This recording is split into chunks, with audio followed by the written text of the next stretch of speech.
તમે રોજ જે મંદિરે દર્શન માટે જતા હો ત્યાં રાતોરાત દરવાજાના બદલે દિવાલ ચણાઈ જાય, ભગવાનની મૂર્તિ ગાયબ થઈ જાય તો તમે કેવી લાગણી અનુભવો? કંઈક આવું જ અનુભવી રહ્યા છે ભાવનગરના મહુવાના આ ભક્તો।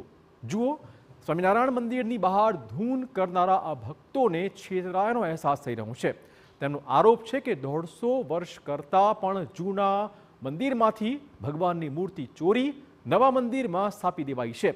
ભક્તોનો આરોપ છે કે જગત પ્રકાશ સ્વામી અને તેમના સહયોગી સંતો ભક્તોએ જૂના સ્વામિનારાયણ મંદિરને રાતોરાત બંધ કરી નવા મંદિરમાં ભગવાનની મૂર્તિ લઈ જઈ પૂજાપાઠ શરૂ કર્યા છે। એટલું જ નહીં, મંદિરનો મુખ્ય ગેટ તોડી પાડી ત્યાં દિવાલ ચણી દેવાઈ છે અને શિખર પરથી ધજા પણ ઉતારી લેવાઈ છે, જેના કારણે અહીંના ભક્તોમાં રોષનો માહોલ છે અને તેઓ મંદિરની બહાર બેસી ધૂન બોલાવી આક્રોશ ઠાલવતા જોવા મળ્યા હતા।